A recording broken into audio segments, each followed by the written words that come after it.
Now, let me take a sense of this class. How many of you all have already enrolled for Sociology Optional at La Excellence? Anyone here who's already enrolled for Sociology Optional at La Excellence? Okay, one.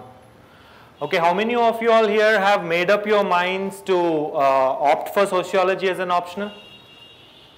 Okay, most of you have, but you don't know where to attend. That's your scenario, isn't it? Okay, I hope that's the case with our online students as well. Okay. See, this is, some of you may have either attended my previous sociology workshop, or you may have seen the video on YouTube, right? There's a video uploaded on La Excellence YouTube channel of my previous workshop. Some of you may have seen it. If you have not, I strongly suggest that you go back and see that, okay? Because I want to make this particular workshop somewhat different. Kyunki we are starting our sociology offline come online optional foundation course from 26th, okay, of August. 26th of August, right? And this is a Thursday. All right, this program will be in online and offline mode simultaneously. Online come offline mode, right? And if you are willing to attend this course, you can take admission and you can start attending from Thursday onwards, right? So what we are going to do on next Thursday and Friday is that 2 days, Thursday and Friday. Next Thursday and next Friday we are going to speak exclusively about syllabus. 2 days. Some of you may be wondering, why do we need 2 days to speak about the syllabus itself, right? Because this is a mistake that most of the freshers make, that is they jump into an optional or they, sir, is everything fine? Okay. As I was saying, most of the students begin their UPSC preparation, whether it is optional or whether it is general studies, without knowing the boundaries of the syllabus. They don't understand what the syllabus is and they just start picking up books and they start reading, alright. This is a very, very ineffective and inefficient way of going about, because as you must have realized by now, the syllabus itself is so vast, right. You need to know what you need to know. Okay? In this examination, the most important thing is that before you begin, you need a clear idea as to what all the things you need to be aware of and to what extent. Okay? Which is why I believe that it's very important that we spend a good amount of time speaking about what is there in your syllabus first of all. Okay? I have this exercise of what is called syllabus mapping.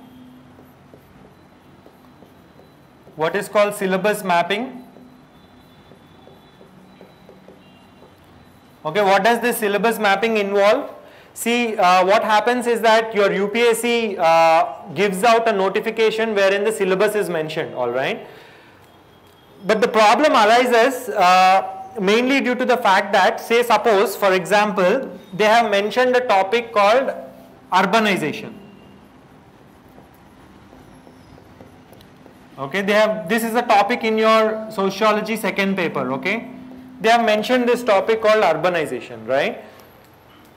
Now the question arises is, if anyone doesn't know, urbanization deals with emergence of cities and city life, okay. Cities, city life and its culture. City life, its culture, so on and so forth. Okay. Now sociologists spend a great deal of time trying to understand the differences between the life in villages and the life in cities. That is one of the things that sociologists have been traditionally preoccupied with, that differentiation. What is the life in villages like, what is the life in cities like, right? They want to compare and contrast, right? For example, now in your syllabus, this topic is mentioned, urbanization, okay. Now if you go to any good library and look at the sociology section under the urbanization head, you will find that there are such variety of topics on which sociologists conduct their research. For example, some sociologists conduct research on family in city. Family, how is family life in urban areas? Some people focus on how is religion in city. Some people focus on the psychological aspects of living in a city. Okay, like this, different sociologists focus on different aspects of city life. For example, I'm just trying to make you aware of what is this syllabus mapping, right? Now, one of the things that every aspirant must do to begin with, okay, alright, is that they should know based on previous year's questions. Alright, based on previous year's questions asked by UPSC in the last 30 to 40 years, you need to know what dimensions of urbanization are you supposed to prepare. This is what is called syllabus mapping. Knowing what you should know, how much you should know, in what depth you should know. This is what is called syllabus mapping, right? So next Thursday and Friday, as I do always, okay, I am going to allocate these 2 days, the first 2 days of our new program only for syllabus mapping, so that you are all aware of what you should know to score high marks in sociology optional. Okay? Now, because we are just 1 week away from starting our foundation course, I thought that rather than spend all of my time trying to help you figure out how to choose an optional, which I have done in my previous workshop, and you can look at that video on La Excellence YouTube channel. How many of you have seen that video? Okay, one person has. Okay, please go back and see that video wherein I spoke in some detail as to how you should choose your optional. Okay, how you should choose your optional, right? Does anyone, is there anyone in this classroom who has come to find out how to choose an optional? Okay, some of you want to find out how to choose an optional, right? I'll speak very briefly about it. But please go back and watch that video on La Excellence YouTube channel, okay? It says Sociology Workshop, right? Okay, let me start there. So, how to pick an optional subject, right? See, first of all, let us also try and understand what is the importance of optional, okay? See, what happens generally, okay, let me just see the chat box. Anthropology, sociology. Some people are not getting voice. Okay. So what are we going to do today? I'll speak very briefly with respect to how to choose an optional.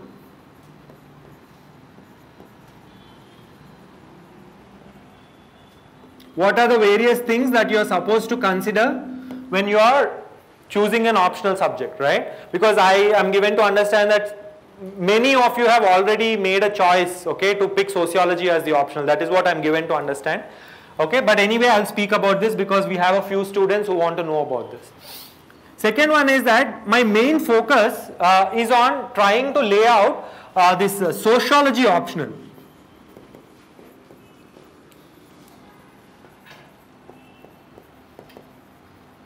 If you pick sociology as an optional, right, what do you need to do?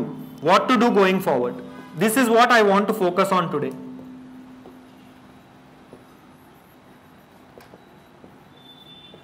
What to do going forward if you pick sociology as an option, right? I want to focus more on this aspect because we are just 1 week away from starting the foundation course. So if you are picking sociology as an optional, you need a fair idea as to what are the various things that you need to do, alright? But even before I go there, let me just try to impress upon you the importance of optional subject, alright? See, your mains examination, right? So what happens is that something like 10,000 students pass their prelims examination and give their mains examination. Okay? We have about 3.5 to 4 lakh people who appear in the prelims examination. Out of that, 10,000 students end up giving the mains examination. Now what happens generally is that out of these 10,000 students, something like 4,000 students are, even before they put their pen on the paper, they are out of the race. Alright, You have studied very hard and you have passed your prelims examination, but even before you put your pen on paper in the mains examination, you are completely out of the race. You have no chance of getting selected, right? The main reason behind this is that these 4,000 students in the last 1 year, they have not prepared for their optional, ethics and essay papers. Optional, ethics and essay papers, and together these three subjects make up around 1000 marks. They make up around 1000 marks. They would have prepared for their GS 1, 2, 3 papers. These together constitute something like 750 marks. Alright. And what happens most of the time is that all those students who are actually competing for a rank, they get somewhat similar marks in their GS 1, 2, 3 papers. Okay, they get 100, 105, 100, 105 around this range. Those who really get a rank outscore the others in their optional, ethics and essay papers. They have a very clear 20 mark lead in essay paper, some 10 marks lead in ethics paper, and some 40 to 50 marks lead in optional paper. Together this makes something like 70 marks, right? This is the difference between All India rank 1 and not being in the list at all. This is the difference. Okay, they would have got somewhat similar marks here. Okay, everybody who is actually in the race, okay, for a rank gets around 100, 105 in GS 1, 2, 3. The main difference is in these three papers. So what these 4,000 people do, and you will be astonished to know that there will be a lot of people who are repeaters in this examination. First year they have studied only for their prelims and they have failed prelims. Next year again they have studied only for their prelims, they have passed prelims, but they know nothing about their optional, ethics and essay. So they have to come back again next year. Okay. Now this is like a vicious cycle. This is like a vicious cycle that a UPSC aspirant goes through, right? Because the main problem is that their first step is wrong. Their first step towards their goal of achieving a rank is wrong. Why is it wrong? Because they forget that it is these three papers that give you a rank, and they start reading history, geography, polity, economy, science and technology, current affairs, this and that. Okay. But they forget that it is these three papers which ultimately give them a rank. So I know of people who have given prelims 6 times, they have passed prelims all 6 times with great margins. Okay. 10 marks above cutoff, 15 marks above cutoff, but they can't pass mains examination. The reason being that throughout the year they study only for their prelims and they focus on these GS 1, 2, 3 papers, and they forget that it is these 3 papers which give you a rank. Okay? Out of this 1000 marks, optional alone has 500 marks. Optional alone has 500 marks. Alright? And depending upon how well you know your optional subject, your essay scores also will increase. Okay? Because in essay you are supposed to write well thought out 1200 words on some matter. Now how will you develop this deep thinking? Okay, you will not develop this deep thinking by reading your GS 1, 2, 3 or current affairs or whatever. You need deep, clear, theoretical thinking to write a good essay. And that skill you pick up only when you focus on your optional subject. Only when you focus on your optional subject you are able to pick up this skill of deep, clear and theoretical thinking. How to think theoretically, abstractly. Are you able to follow? Okay?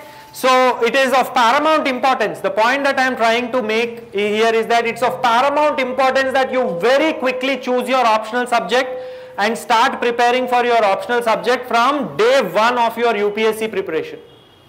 From day 1 of your UPSC preparation. Because I'll tell you something. You can master your GS 1, 2, 3 only in 60 days, okay? If you are given 60 days and the right sort of guidance, you can master your GS 1, 2, 3 for your mains examination. 100% you can master it. If you study some 8 to 10 hours every day, okay, which is a given for UPSC examination, and if you give 60 days, okay, you can master GS 1, 2, 3. But you cannot master your optional unless you have 6 to 9 months. You cannot master your optional unless you have 6 to 9 months at your hand. Anybody who is telling you that you can finish your optional in 3 months, 4 months, they are lying to you. Okay? They are lying to you, and forget this optional or that optional. No optional can be finished.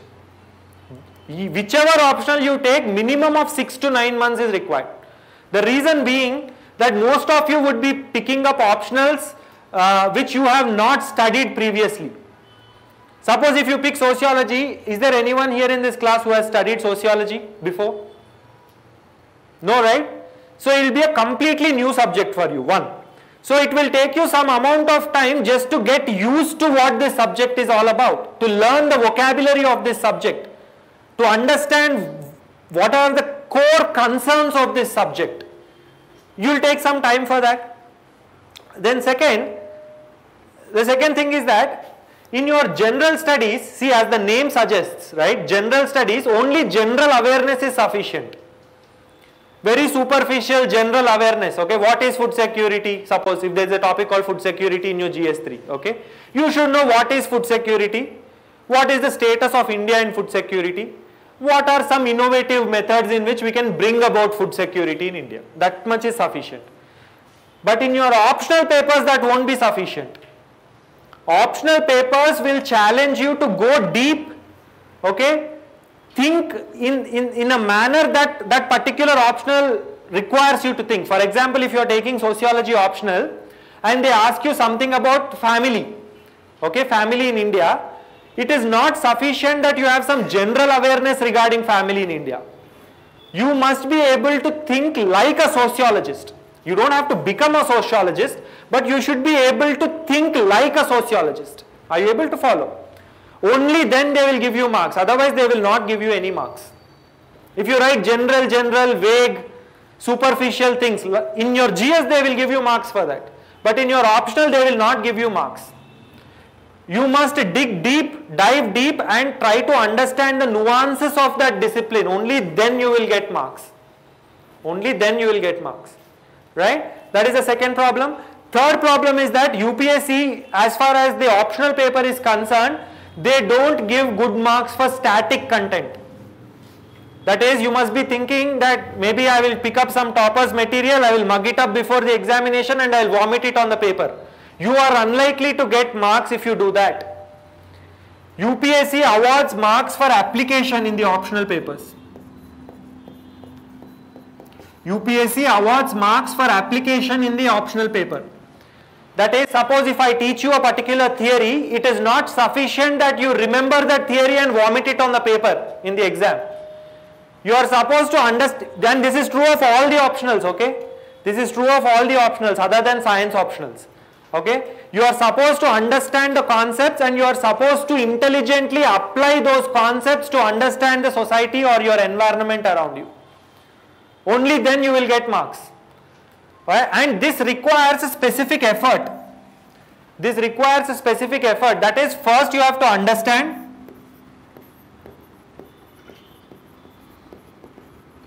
You have to understand all the concepts. Then you have to interlink them, relate them and interlink them with current events. You have to interlink them with current events. Only then they will give you marks. And this requires that you first fully understand and make some mental effort to try and interlink whatever theories and concepts that are being taught with whatever is happening around in the society. This is what they check. They don't give you marks 100%. Please write down in your books. If you are thinking that I will simply mug up some material and vomit it on the paper, you will never pass this examination 100%. Okay, so to do this you need time. It won't be difficult, okay? These are not like very difficult things, or the concepts are not very difficult. It is just that you need time to clearly understand what is being said and give yourself the time to practice application. Okay, so you need anywhere between 6 to 9 months minimum. You need anywhere between 6 to 9 months minimum to master your optional subject. Alright, you must have come across people scoring 310, 320, 330 in their sociology paper, right? Very high marks.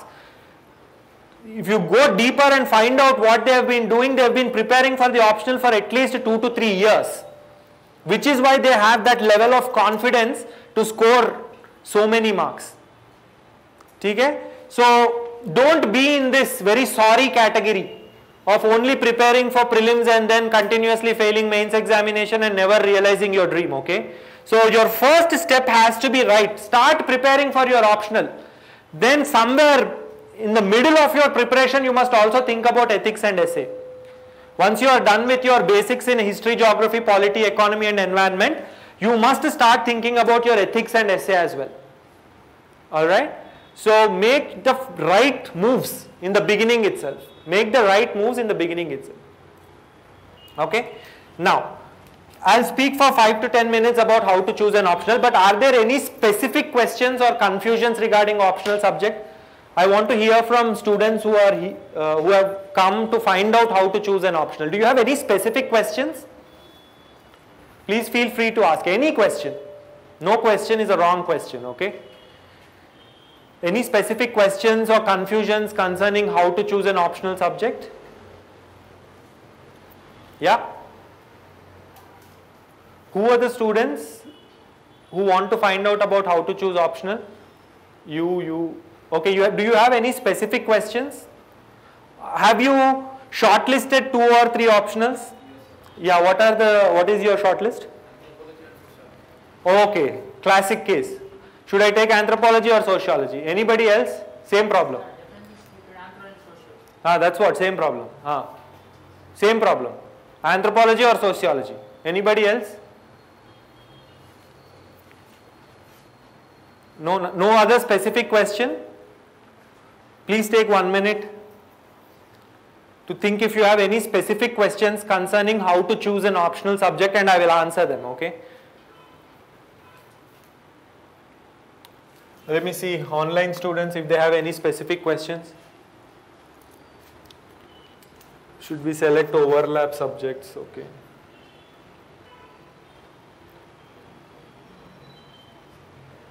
When will the syllabus be completed?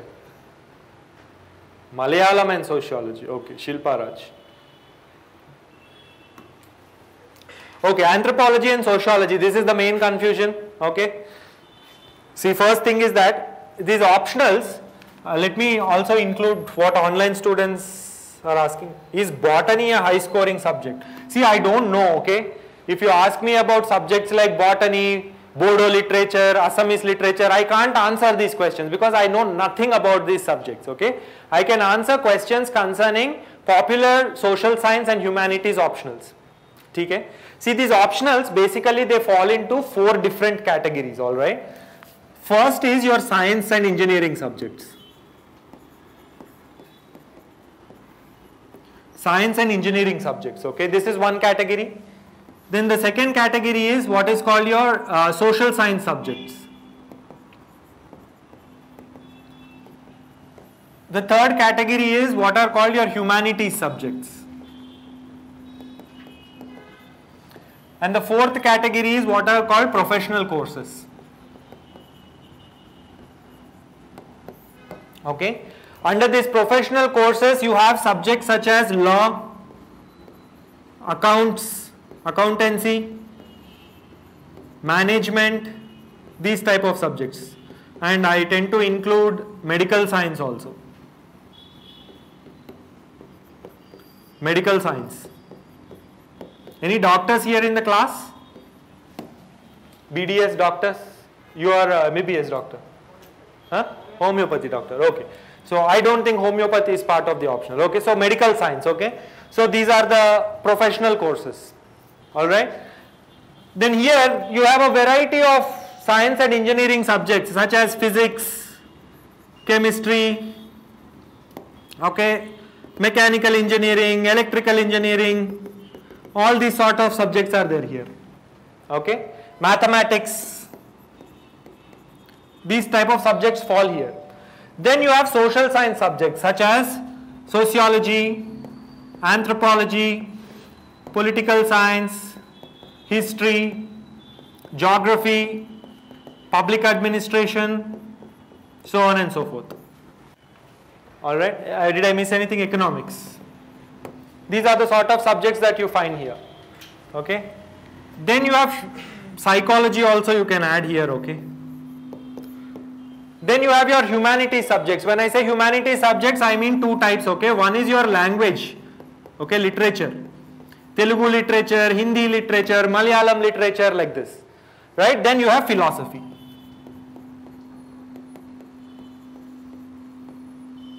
You have philosophy. Okay. Now suppose if 10,000 students give the mains examination every year, or forget people giving mains examination, say there are 800 people who get selected every year, something like 95% of the people opt with these optionals, social science optionals. Around 95% of the people opt social science optionals. Do you know why? Because whatever you study here in the social science optionals, it is overlapping with your general studies preparation. Okay, so you study something once and it will be useful at two different places. On the other hand, if you take optionals of this sort, okay, optionals of this sort, they won't be very useful for your general studies. They won't be very useful for your general studies preparation. Okay? And these professional courses, particularly accounts and medical sciences, right? These are somewhat a little more popular. Why? Because students who are giving their UPSC examinations with these optionals are also simultaneously preparing for their chartered accountancy and NEET examinations.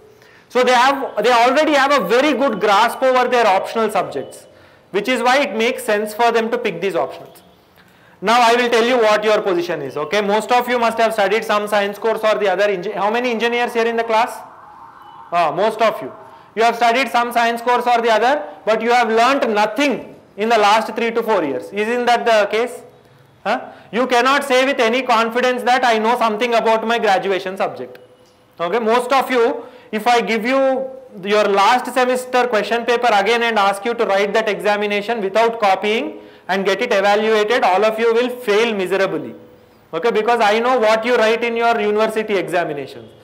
Whatever you write, they will pass you. That confidence you have. Isn't that the case? Okay, that is not your problem. That is the problem with the graduation education system in this country. Okay, so most of you must have studied courses of this sort and you know nothing about these subjects, right? Then it obviously makes sense for you to pick these sort of options. Because whichever subject you pick, you have to learn from scratch again. Isn't that the case? So it makes sense for you to pick these optionals because it will also help you in your general studies preparation. Okay? So that is the first decision that you have to make. But among you there may be someone who is very good at mathematics to the extent that with like a very quick revision of their entire syllabus, they may have done BSc or MSc in mathematics, right? With a very quick revision and they have a natural bent of mind for mathematics, and within 1-2 months if they revise, they will be ready for their mains examination. If we have any individuals in this class who have that kind of confidence in their graduation subject, close your eyes, go ahead and pick that optional, okay? Pick that subject as your optional, but none of you are like that, I know, okay? So this is straight away out of question, because if you have to learn everything from the beginning, then what is the point of doing an optional which doesn't help you in your GS papers, right? Anyway, you are going to start everything from the scratch. Now these literature optionals, they don't contribute anything to your general studies preparation. And some student is asking in the online this thing whether she should pick Malayali literature. Okay, go ahead and pick Malayalam literature if you already have a very, very good grasp of classical Malayali writing and modern Malayali writing. Okay, that is, from the childhood you are naturally interested in Malayalam literature. You have spent your time during your school and your graduation reading this or that novel in that language, right? And you have taken a natural interest in this subject for a long period of time, only then go ahead and pick these literature optionals, because literature optionals have the problem of plateauing. What is this plateauing? You can somewhat easily get 270 in literature, okay, but after that to get every 1 mark extra will be a Herculean task. Okay, but this 270 will not be enough for you to qualify. So these literature papers generally have this problem of plateauing in average scores. Okay, after this 270, every single mark will be so difficult to get, because you have to write something so unique and interesting for the examiner to award you extra marks, isn't it? Because in literature paper you cannot write contemporary examples, or you cannot use material that you have read in current affairs. Okay, literature, you have to write literature type content, okay. So it will be difficult, okay. So make this choice very carefully. If you have already taken good interest in literature subjects for at least 3-4 years before giving this examination, only then go for literature subjects. Philosophy is a very nice optional. It will help you in your ethics paper and in your essay writing. But the problem is that for this optional itself, the materials are very poor, particularly in the second paper. You will find it very difficult to find good quality philosophy material, good quality coaching, good quality test series, okay. But if you want to take that route and make your own effort to master philosophy, because who doesn't like philosophy, right? Okay, everybody likes philosophy and they enjoy reading philosophy, but getting marks will be very difficult in this subject, okay.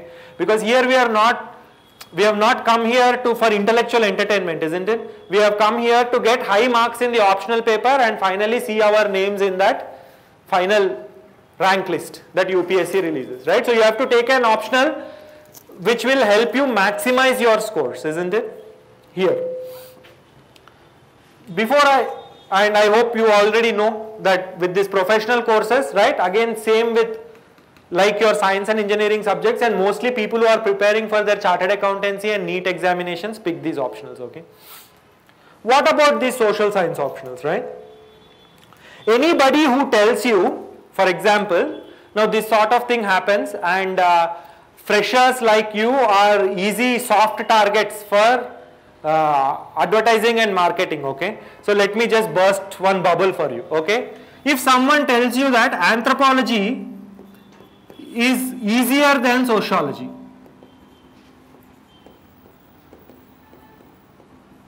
anthropology is easier than sociology, right? Has anybody come across this sort of a thing? Or in anthropology you can score very high marks, in sociology you cannot score.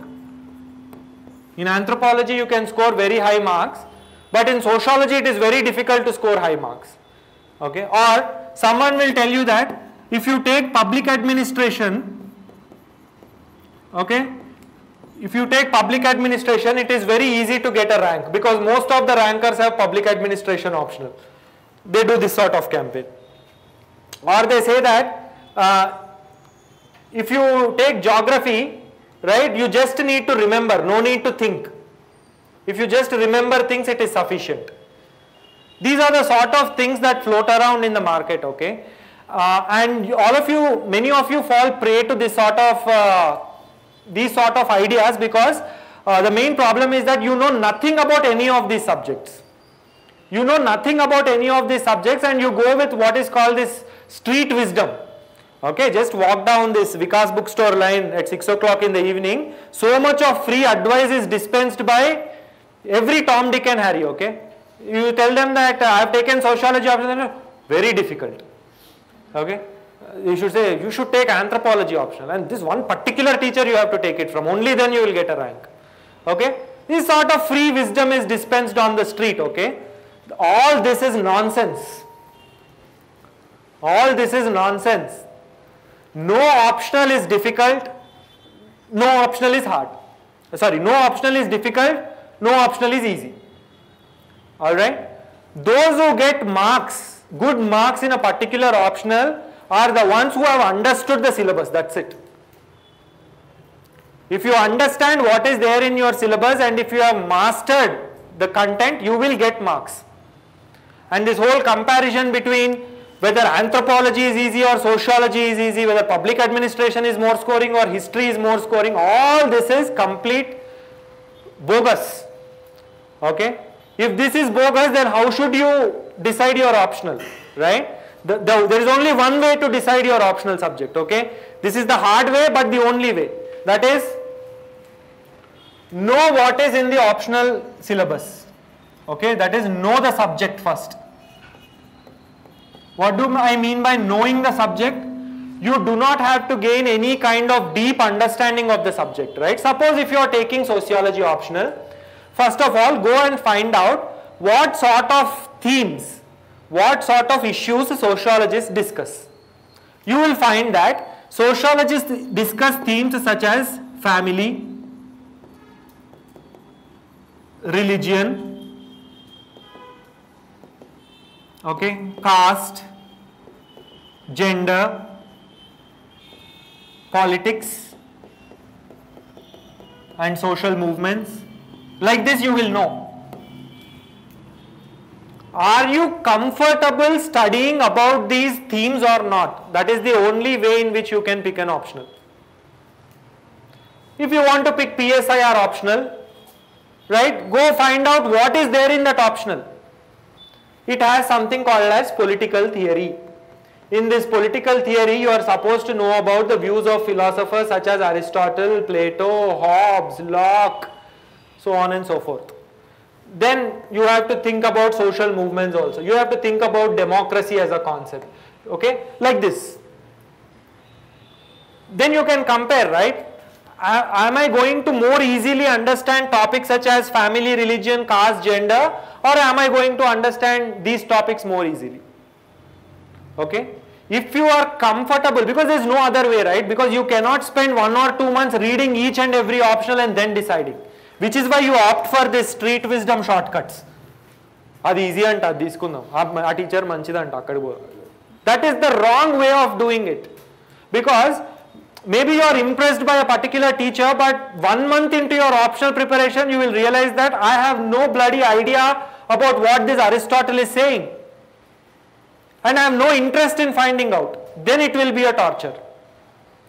Convince yourself that the topics that are there in a particular optional are somewhat manageable. I am somewhat interested in them. I like knowing about them. Then go ahead and pick it. No other way. Because, please don't mistake me, I am not trying to say that different optionals have different challenges, okay? But on a balance, it appears as if that the challenges are somewhat similar or they are somewhat commensurate. It's not as if that one optional has more challenges and another optional has less type of challenges. Okay? I will tell you what are the various challenges that you or hurdles that you have to cross to score really high marks in sociology in just a bit, right? But more specifically, students keep asking us whether to take sociology or anthropology. Okay, from the framework that I told you, I will tell you what sociology deals with and what anthropology deals with. Okay, so that you are able to make a choice. Okay, anthropology, it translates as a comprehensive study of man. Okay, man here means both man and woman. Comprehensive study of human beings. Alright, anthropology means that it's a comprehensive study of man or human beings. Right? Now this subject anthropology is divided into 2 branches. It is divided into 2 branches, right? One branch is what is called physical anthropology.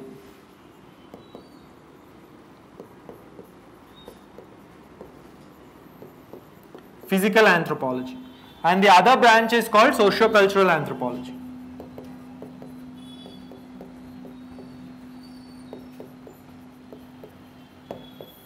Okay. Now this physical anthropology part it has no similarity with sociology. It's a completely different discipline. Now this physical anthropology deals with aspects such as your biology and genetics. Biology and genetics. It deals with archaeology, that is how to read fossils. It deals with archaeology, and they do all of this with a view to classify human populations,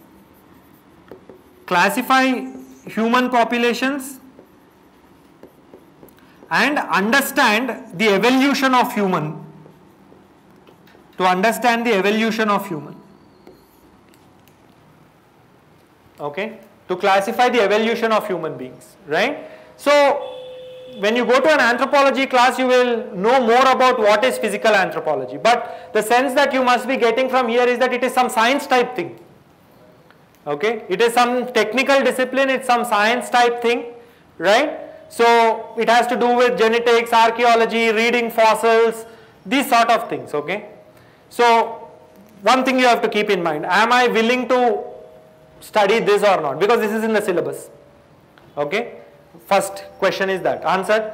Second, many people get confused between anthropology and sociology because both anthropologists and sociologists study the same sort of things. If you take their anthropology syllabus, there also they are studying tribes, caste, gender, these sort of things, culture, these sort of things. And sociology also seems to study the same sort of things. Then why are there two disciplines? That is the question that arises in people's minds, right? The point is that anthropologists focus on simple primitive societies. They focus on simple and primitive societies.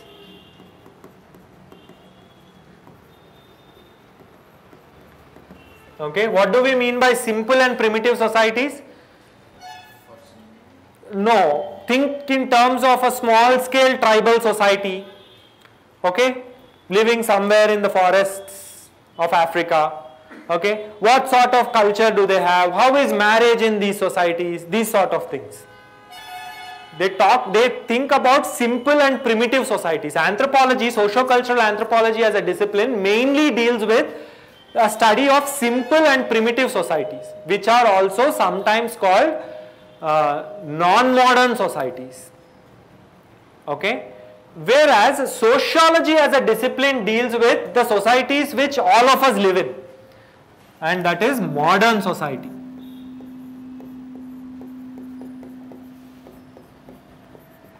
Modern society, okay. Sociology as a discipline is mainly concerned about modern societies, the sort of societies that all of us live in. And how is this modern society organized? What are the various dimensions of this modern society? How is this modern society changing? Okay, so we talk in terms of traditional society, modern society and postmodern society. Okay, this is the classification. How did this transition happen? How did traditional societies become modern societies? And how are modern societies changing, and are we moving towards a postmodern society? These are the sort of things that sociologists deal with. Okay, so if you are picking anthropology, make sure that you are interested in knowing about what I call exotic societies. How does, say, Kondareddy tribe live? Okay. Where do you find these Kondareddy tribes? Okay, you find them all over your Eastern Ghats region and the Chhattisgarh region, okay, and somewhat in Orissa also. How do they live? What is their main form of economic activity? How is marriage in these sort of societies? If you are interested in knowing about these exotic, faraway societies, okay, then you should pick anthropology. But if you are more interested about knowing about the here and now, what type of society am I living in? What are the various dynamics in the society that I am watching around myself? Okay, then you pick sociology. Am I making sense to everyone? This is the only difference between anthropology and sociology. Anybody who is telling you that in anthropology they will give you marks easily and in sociology they don't, they are straight off lying to you. Okay, that is the idea. Clear? Any other question concerning how to pick optional? Yeah? Any other question concerning how to pick optional? Any question you can go ahead and ask me, okay? I'm more than happy to answer. Yeah? Sociology more overlapping with GS or anthropology? Sociology. Sociology is more overlapping with GS than anthropology, okay? That is the idea. Anthropology also has an overlap, but sociology has more. Public administration has even more overlap. Okay, like that. There is a difference of degree, okay, between overlap between optional subjects and but there is also a trade-off, you know. If you take public administration optional, for the optional itself you have to read so much because the syllabus is very vast in public administration, whereas in anthropology and sociology you have a tiny syllabus. Okay, so these sort of things are there. But if you like the subject, right, and if you are willing to learn it, okay, even if you are spending more time studying for a particular optional, it will benefit you somewhere else. Okay, so that is definitely there. Okay, so don't pick your optional in terms of measuring how many marks sociology is overlapping in GS, how many marks public administration is overlapping. Don't do this sort of childish thing. Okay, find out what that subject is about. Convince yourself that yes, I have some interest in it. Okay, if I get some good lectures on this subject, I can pick up this subject. Khatam. Dive deep into it, don't look back. The another thing is that don't vacillate, okay. Another problem, because all of you are freshers, I want to tell you, don't vacillate. 5 days you are thinking, chalo, let me take sociology. Then again somebody has told you that no, anthropology. Don't do that. Once you make a decision, stick with it. Okay, everything else is nonsense, okay, that one is easy, another is hard. All this is completely useless. Just talk to senior aspirants, okay, people who have given their mains or appeared in the interviews. They will tell you that all this is bogus. You can get a rank taking any optional. Just that you have to have some amount of interest. Some amount of interest in that subject and you are able to follow it. Okay? Anything else? Yeah. What is the scenario if we do have interest in particular subject and if we don't find any faculty in the market, or else we don't find any? Yeah, that's a real practical problem, okay. Suppose if you like philosophy, genuinely you may be interested in philosophy, but if you don't find good faculty, good guidance, and more than that, good material, then you will be in a big problem. So in those cases, go for the next best option. Okay, in those cases, you have to go for the next best option. Because that's important, because in this optional paper, because you are all learning this subject from the scratch, you will find it difficult to pick it up all by yourself. You have to make your own effort, but then if there is nobody to lecture you or give you good guidance, then you might get lost. You see, I am being very frank, okay, because without guidance, you will keep going in circles.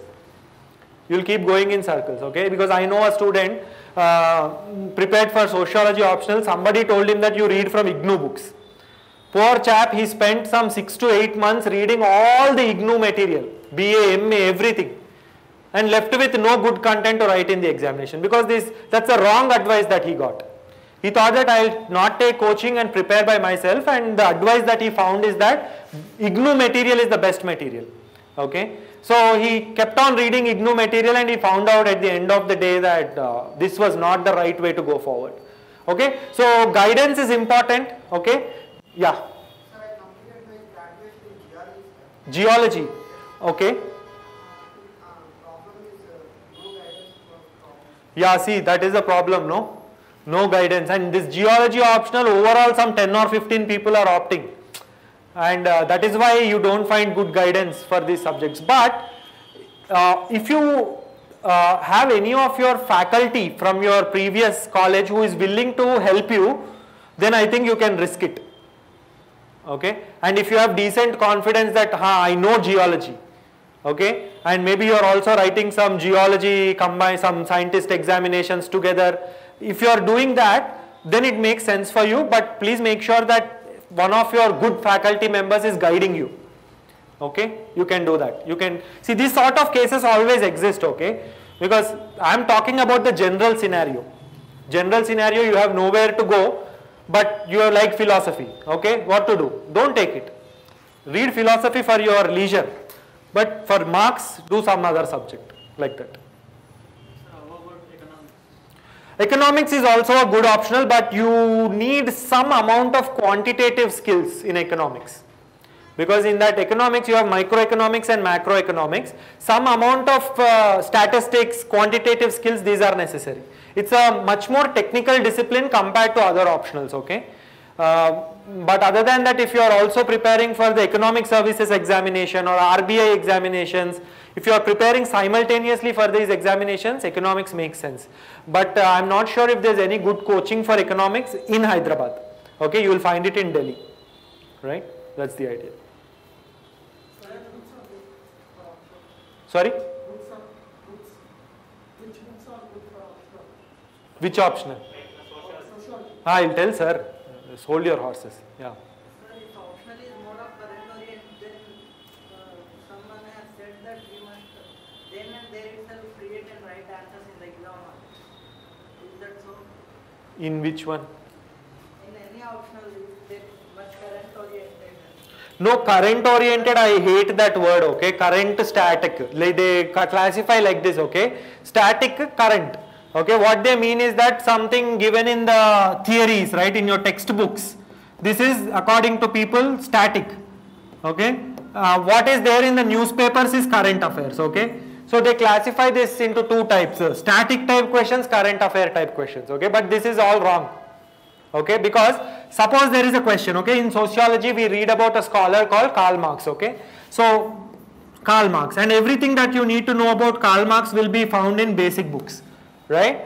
But in the examination, if there is a question on Karl Marx and you just simply reproduce what you have read in the textbook, you will get average score.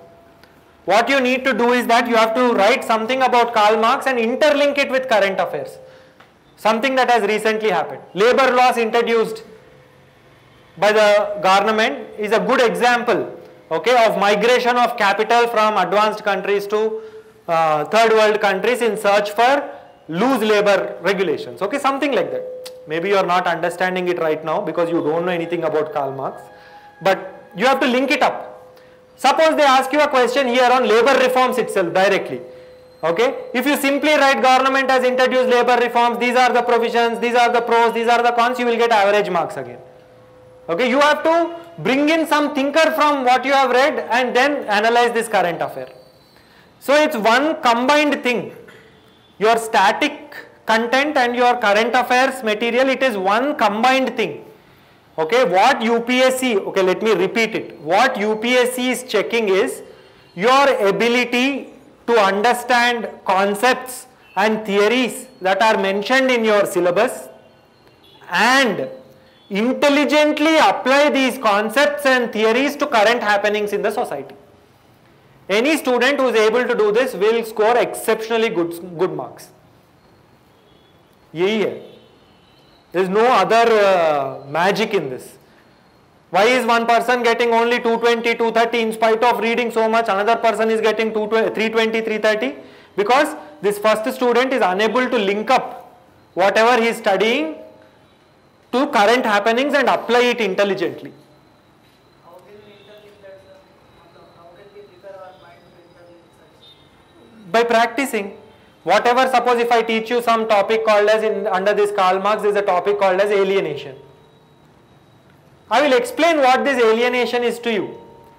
Okay? Then you think whether Marx is right or wrong. Is this true about contemporary society or not? You think.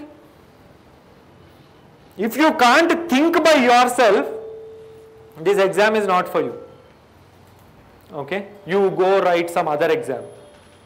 You have to think originally by yourself, okay, that is a non-negotiable, whichever optional you take. Try to apply, suppose for example, in sociology we deal with a topic called sexual division of labor. Does anyone know what is sexual division of labor? Huh? Yeah, the idea is that women are supposed to do some sorts of work, that is particularly domestic work. Men are supposed to do some other sort of work, that is go out and earn bread. Okay. So I will explain you various theories concerning sexual division of labor. You think now, what are the consequences of sexual division of labor? You all have your mothers, grandmothers at home. Think. Housewives. Yeah, housewives, you think what are the problems, whether this is good, bad, you think. And you write it. Suddenly in newspaper you will come across an article saying that women's labor force participation rate is continuously falling in India. Link it up. Why is it falling down? Due to sexual division of labor. Women have to work at home, that is why they can't go out and work. Link it up. It's a continuous process, okay?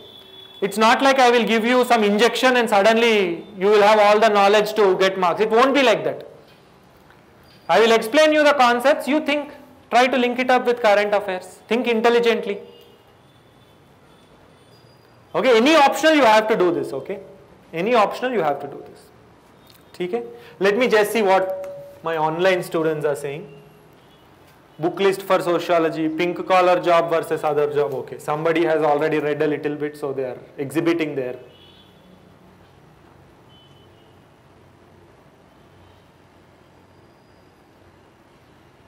Anthropology I have already explained. Public administration optional. Public administration optional, Rajshekhar sir will tell you later.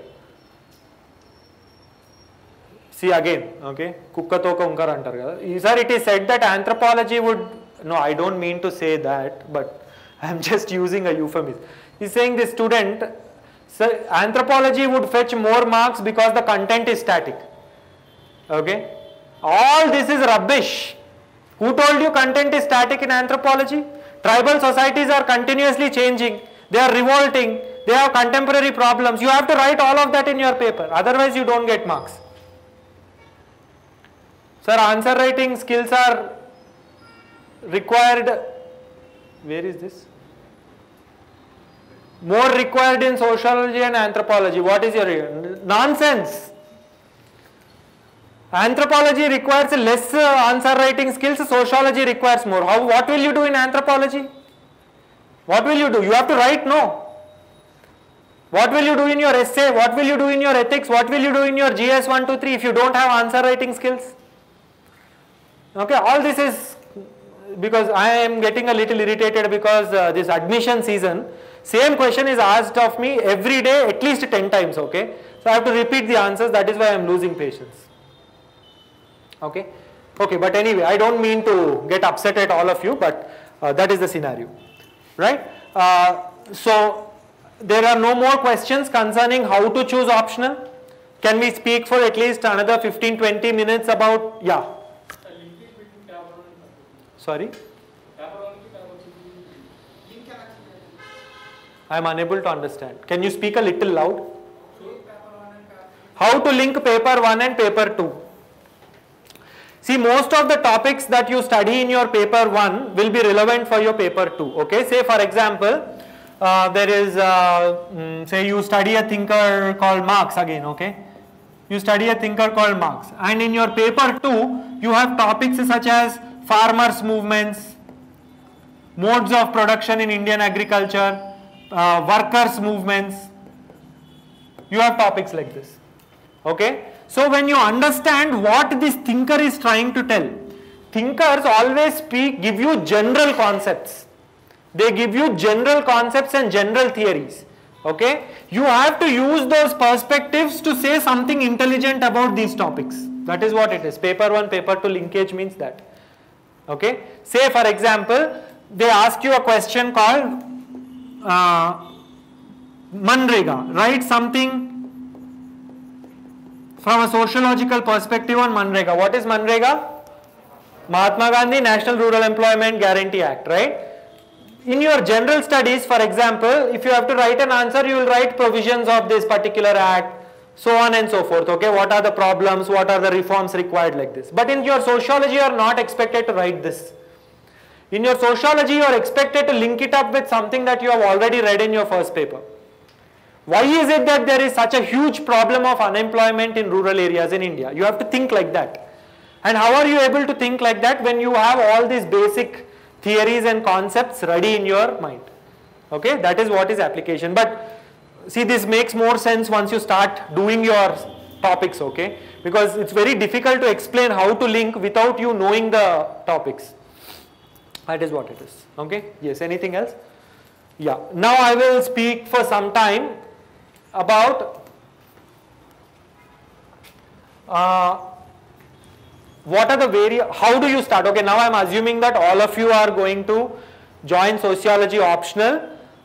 What should you do now? Okay, that is the way I am going to speak, okay? What should you do now? The first thing that you should do, say assuming that all of you also come to my class, okay? So I will explain in that fashion. You do what you want to do. See, you have 7 days time now, right? Next Thursday and Friday I am going to do syllabus mapping, alright? What you should do before that is you purchase this book. New Vishal publication.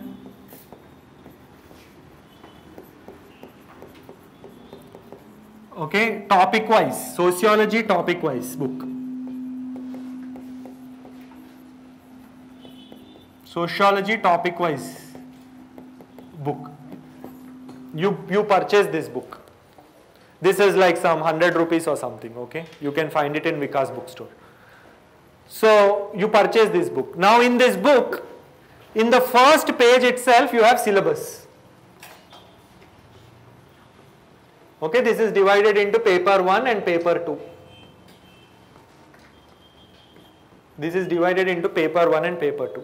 Okay, and paper 1 topics are mentioned like this, paper 2 topics are mentioned. Okay, The first thing that you will do is that take each topic and Google it. Okay, or just Google the keyword.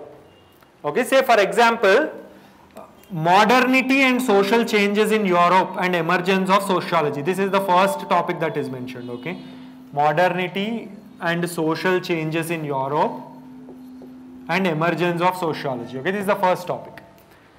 All of you already have some basic idea as to what is social change. You are able to understand that word in English, but you are unable to understand what is this modernity. This is a technical word. Google it. Okay, don't try to do a PhD on this word. Just to find out what it is. Just find out what it is. Like this, you are expected to do for all the topics. So that by the time you enter the class, you already know something about some words. You are not expected to know a great deal of content, but you know what are these words. First thing that you will do. Second thing what you will do is that you, in this paper 1, in chapter 4, okay, chapter 4, paper 1, chapter 4, yes, you have the names of 6 thinkers, okay, and these 6 thinkers form the nucleus of your sociology preparation. If you understand these 6 thinkers properly, half of your job is done. Okay. What are these thinkers? Durkheim, Emil Durkheim, Karl Marx, Max Weber, Talcott Parsons, Robert K. Merton, and G.H. Mead.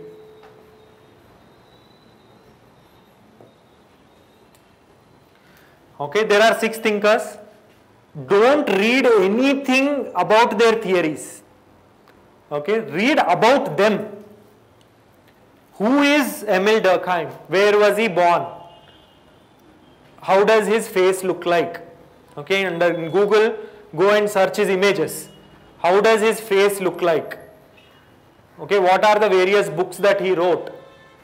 Okay, when did he die? Like this.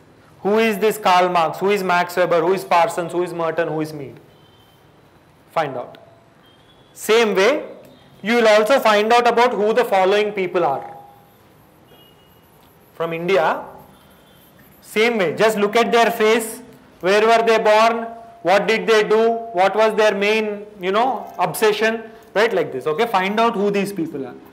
G.S. Ghurye,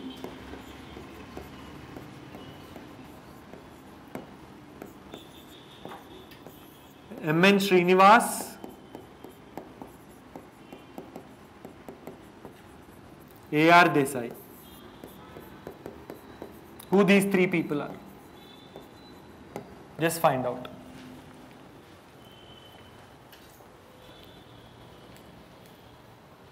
Okay? Just find out. This is what you are expected to do in 1 week. Google the technical words that are given in your syllabus. Okay? Don't try to learn something about it. Find out what it is. Find out what it is. Okay? And write it down. Write down whatever you find out. Whether right, wrong, in your rough notes, write down. Okay? First thing. Second thing is that you might want to buy some books. Because before the classes start, you would want to have some books handy with you. Right? So what books to buy? I think many of my online students are also asking this question. What books should I buy? Okay. See, the thing is that for your paper 1, okay, paper 1, there is a book called Harlambos and Halbone. Okay, this is a blue color book. They ask me, orange color, blue color. This is a blue color book. The cover page is in blue color. Okay, it's a fat book. If you are seriously taking sociology optional, buy this book. You must have this book. Okay, this costs some 700-800 rupees. Okay, the day you have decided to take sociology as an optional, you must have this book. Okay. Now this book,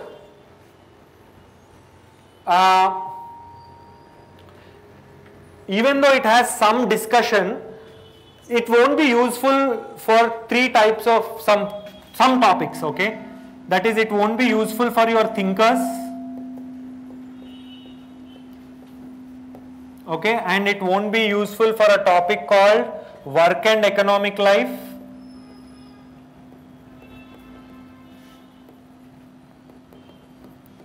and it won't be useful for a topic called social change.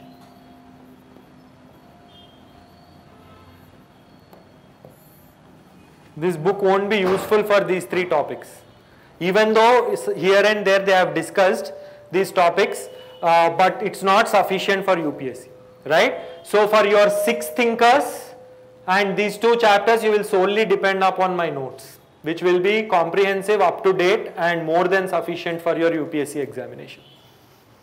Okay, you will solely base your preparation on my notes.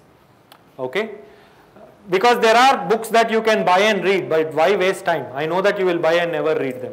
Okay, but get this book. For all other chapters, you can read this book and you will get excellent content, and you will develop the habit of reading sociological content. Okay, so for all the other chapters, you can read this book. For these 3 chapters, you will depend upon my notes. Here and there, 1-2 topics may be missing even within the chapters that are mentioned here. My notes will cover them. Okay, I will tell you what to write down in your notes. Okay, this is about paper 1. Okay, don't buy Ritzer, don't buy this George Ritzer, because I will send you a PDF. I have a PDF copy of George Ritzer. In this book also, it's hardly some 60-70 pages are relevant for you. Don't buy it. Why waste 300 rupees? I will send you PDF. Whatever are the relevant pages, you can take Xerox. Okay. Then don't buy Anthony Giddens also. It's an excellent book. It's called Anthony Giddens Sociology.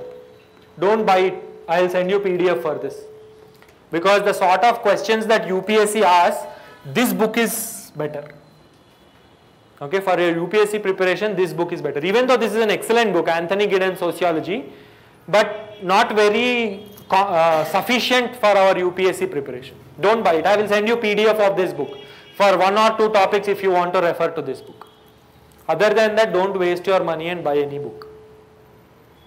Okay. Your paper 2, the problem with sociology paper 2 is that there is no textbook.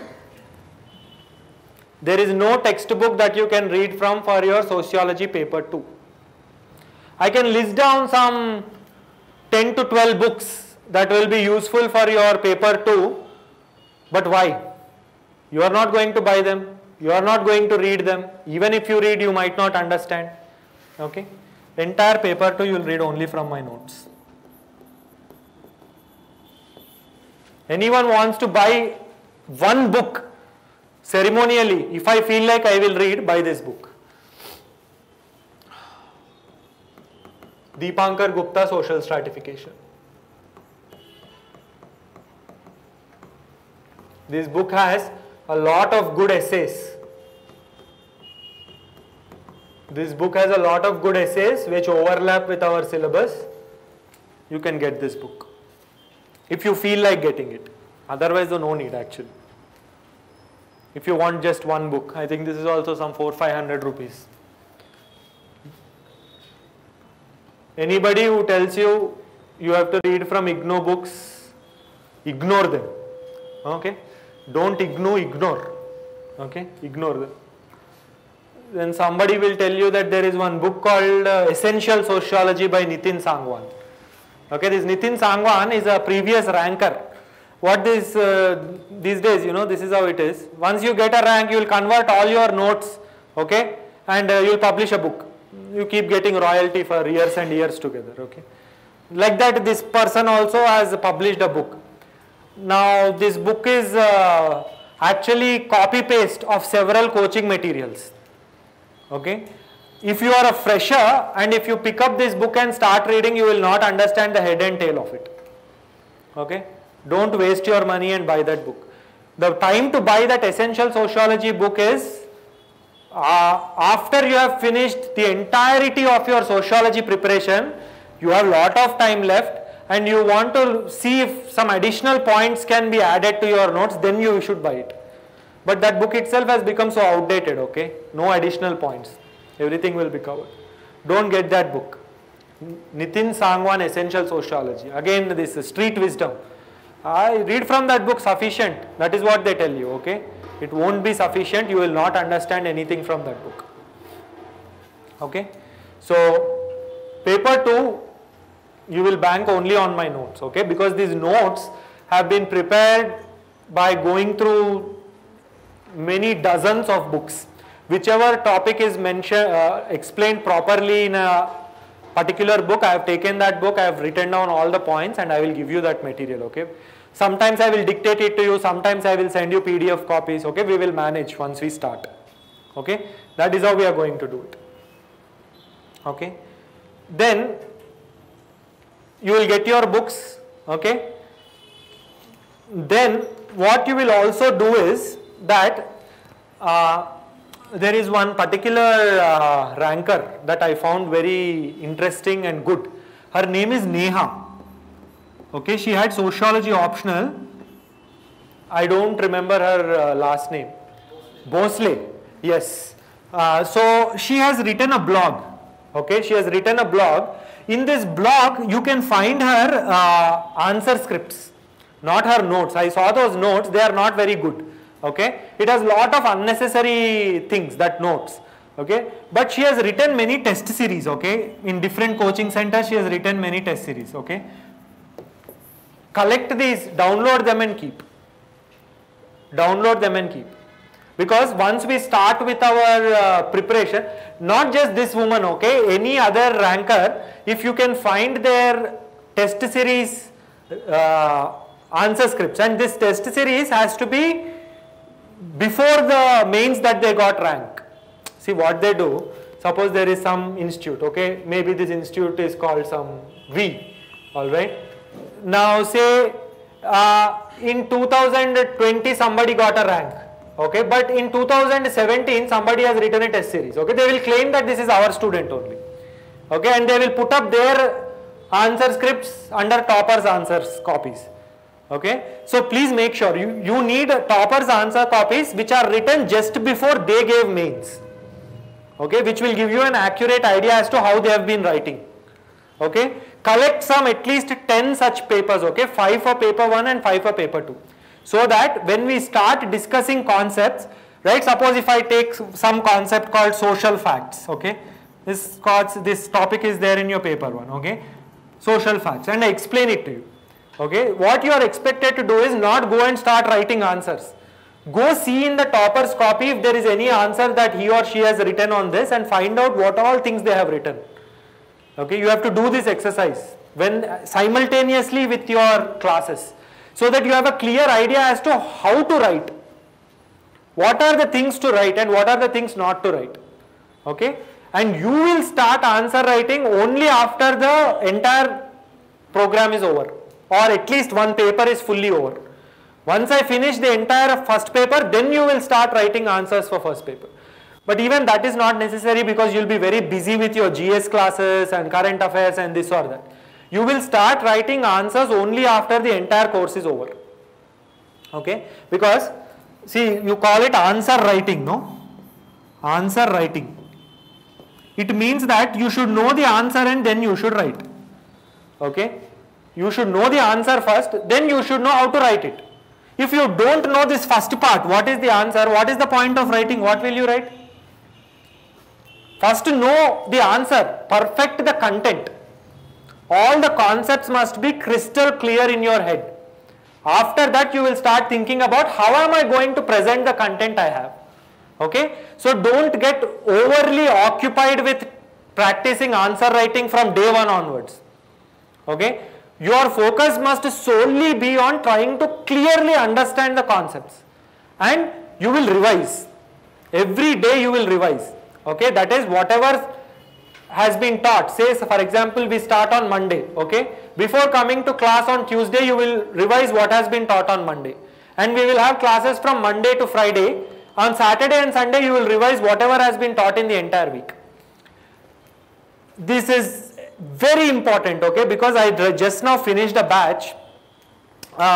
We spent lot of time discussing so many different things, and by the time we came to the last few weeks, if I ask them simple things also, they are unable to remember. That should not be the case with this batch, okay. Of course, poor people, their batch was disrupted because of this COVID second wave, and there was a 1 month gap. That's why maybe they have forgotten. But you must definitely revise. Otherwise, I am telling you, after 1 month, you will all would have forgotten what was taught in the first week. Okay? So every day you will revise. Okay? And every weekend when you don't have classes, you will again spend time revising the whole thing again. And you will do it every day for 16 weeks until we finish the syllabus.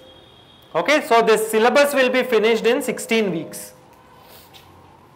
This is a 16 weeks foundation course. Syllabus will be finished in 16 weeks. All topics and all the dimensions of these topics which are necessary for UPSC content will be delivered to you. Okay? Classes will be from 2 to 4. Classes will be from 2 to 4 in the afternoon. Please be regular to your classes. Okay? Because one day if you miss the class, the next day also you won't understand anything. Because topics will have a certain continuity. Okay? Then we are going to start slow and we will pick up pace by the end of 1 month. After 1 month, I am going to slowly increase the pace at which I am delivering content. Okay? So that because in the first 1 month you are very new, maybe you will take some time to get used to the language, get used to the subject. But after 1 month I am going to go a little fast. Because we have to finish in 16 weeks. We will not extend. It's a 4-month course, we will finish in 16 weeks. Okay? And one other problem I want to get this addressed. Please don't create administrative and logistic problems if you are coming to the class. Okay? That is, every day somebody has to come find out, did you enroll, let us not do that. Okay? Because it's a terrible waste of my time. If you are coming to the class, go enroll and then come. Okay? See, Thursday and Friday you can come, okay? Thursday and Friday, just give your names and come. But by next Monday, pay some fees and get yourself enrolled in the course. Because every batch I start, the first 10-15 days is just gone thinking about these things. Did you pay the fees? Did you enroll? What is your name? Present, absent? I don't want to do that, okay? That is a terrible waste of all of our times, right? This is what it is. Okay, so I hope to see most of you on Thursday. We still have 15 minutes left. If there are any questions, I am willing to answer. Online students, if you have any classes, I will answer. Questions I will answer. IGNOU material useful for sociology, I already told you, very, very insufficient. Okay, IGNOU material is quite insufficient for sociology optional. Is online class available? Yes, this class is in a dual mode, offline and online live streaming mode. Okay, that is what it is. Okay, for offline students, you please find out the venue from Sunita ma'am. Okay, it might be here or it might be in Domalguda. Okay, next, anything else? Sir, can we refer NCERTs regarding the subject? No need. NCERT sociology books, you can read it for fun, okay, but they are very, very basic. NCERT sociology books are very, very basic. Just to know a little bit about what is sociology, if you have time you can read it, okay, but otherwise not very necessary.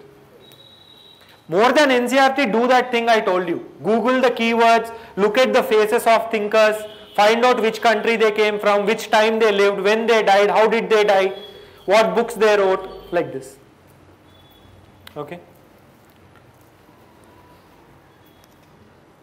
Sir, can you take classes at LAEX Bangalore? Okay, see, for Bangalore students, what is planned is that you have to attend in the online mode, but once in a while, that is once in 2 or 3 weeks, I will be available over the weekend in Bangalore.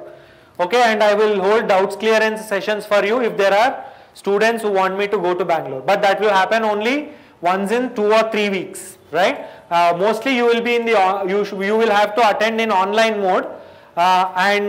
If you have any specific questions, then we will start a Telegram group, and in that Telegram group you can coordinate with me. I can take some Zoom classes where you can speak to me directly, okay? That can also be done.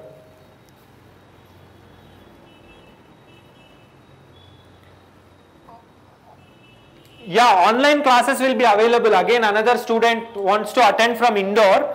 Online classes will be available. They will be live streamed, and if you want to interact with the faculty, we can arrange Zoom sessions for you, okay? But you have to take a prior appointment that on this particular day I want to have a meeting with the faculty.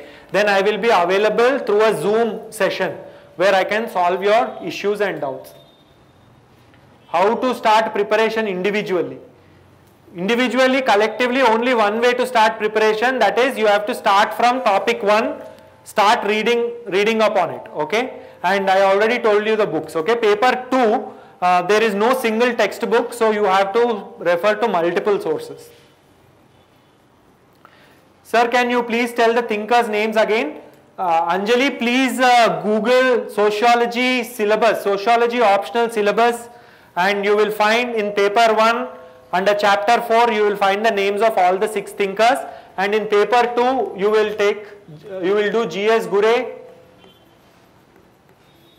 M.N. Srinivas, and A.R. Desai.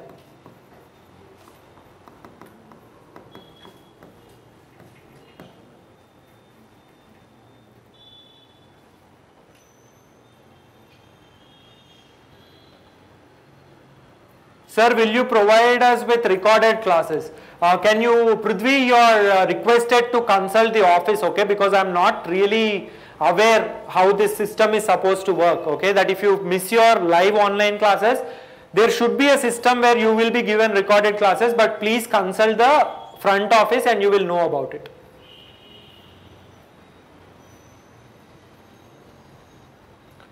Can we get our answers checked from you? See, there is a limit to how many answers I can individually check, okay?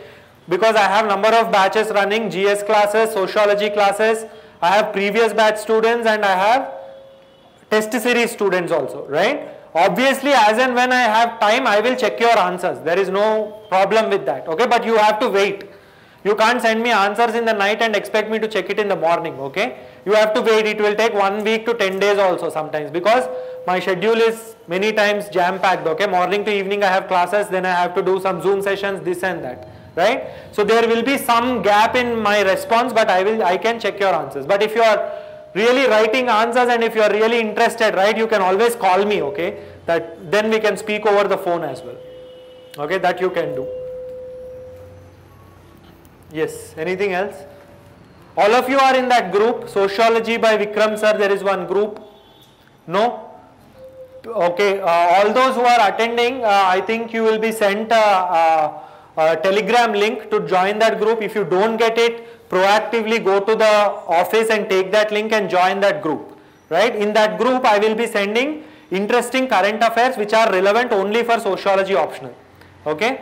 So as and when you find time, you are expected to open those articles and read them, okay? And whatever information that is required, that will be sent across, okay? That is the idea. Anything else, guys? Huh? In some cases, aspirants are changing options. Yeah. Under what circumstances? Because they find out after some time that that optional is not suitable for them, okay? After some time they find out that I cannot do anything more in this optional, I have reached a dead end. Maybe if I take a new optional, it will, see, there is also one problem, okay? That is the problem with repeat students, okay? See, imagine how it is to read the same thing again and again for 3 continuous years. If you are reading new things, your brain will accept it, right?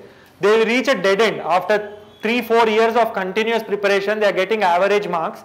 So they think that if we just give up on this optional and take a new optional, we can start with a fresh mind. That will be one thing. Second, they realize that they are not really any more interested in that optional. Okay, their interests change. That is also one reason. Okay. Anything else? Will we have tests? Okay, this test thing, answer writing thing is that every day I will, from whatever topic I teach you, I will give you 3 to 5 questions, okay? You are not expected to really write answers. I will tell you what to write. You are expected to make what are called frameworks, okay? And tell me what you think is the right thing to write in that answer. Because it is no use for you to start writing now. But after we finish both the papers, I will conduct 2 full-length tests for you, okay, just to see how much you have understood. After one round of preparation, how much you have understood. Because see, to write a test really, after the course is over, you should have spent at least 45 to 60 days reading and revising. Otherwise, what is the point of writing a test, okay? So that will be the thing with your answer writing and testing program, okay? See, many people tell you that there will be weekly tests. What weekly test will you write? I really wonder, okay? Because all new students, they don't know anything about the subject. They are just so fresh and trying to understand the subject. What weekly test will you write? Okay? It is not possible, okay? But every day we will discuss how to write answers, not the answer, but what are the various things that you can incorporate in an answer. We will discuss it, okay, so that by the end of the course you have a basic idea as to how to write answer, okay. That is what we will do. Okay, anything else? Last 5-10 minutes, please feel free to ask any questions.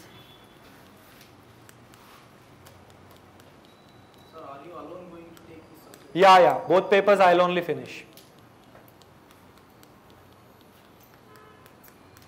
How many of you all here are PCM students, enrolled already? Okay, most of you. Anybody who is taking general studies somewhere else, in some other place? Okay, which place are you coming from? Huh? Analog, you? All analog? Huh? CSB, okay, great. Somebody else, you? Vision, GS. Okay. They don't have sociology optional there? They do? Okay. Okay, great. So I hope to see all of you or most of you on next Thursday and we will start with our 16-week program. Okay, we will do syllabus mapping Thursday and Friday. But if you have made up your mind to attend my class, just go and enroll, okay? So that there is the clarity as to who are the students who have enrolled and who are the ones who are floating around, okay? Okay, anything else? Online students?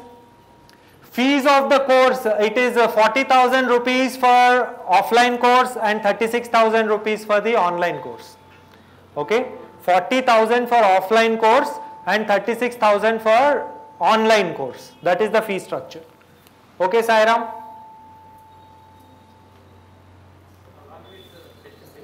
Sorry? No, test series is a separate program.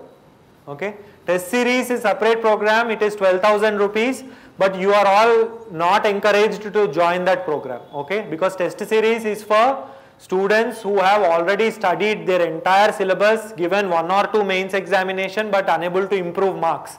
Okay, we focus only on those sort of students for test series. Okay, you are not expected to join in the test series, right?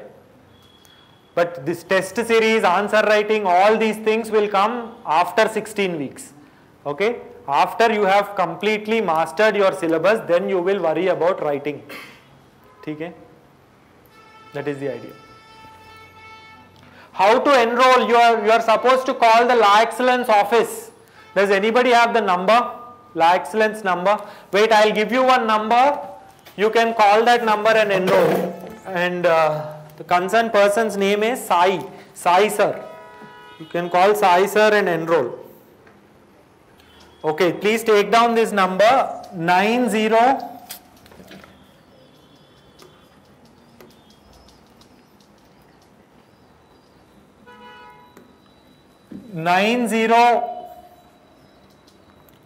521 93939. Okay, Sai sir will take your admission. You can call this number and you can enroll for the course, right? Yes. So Thursday we are going to start. So if there's nothing else, I'll take a leave from all of you. Let me just check once. Yes. ठीक है? चलो. Thank you everyone. Thank you online students. Hope to see you all soon again.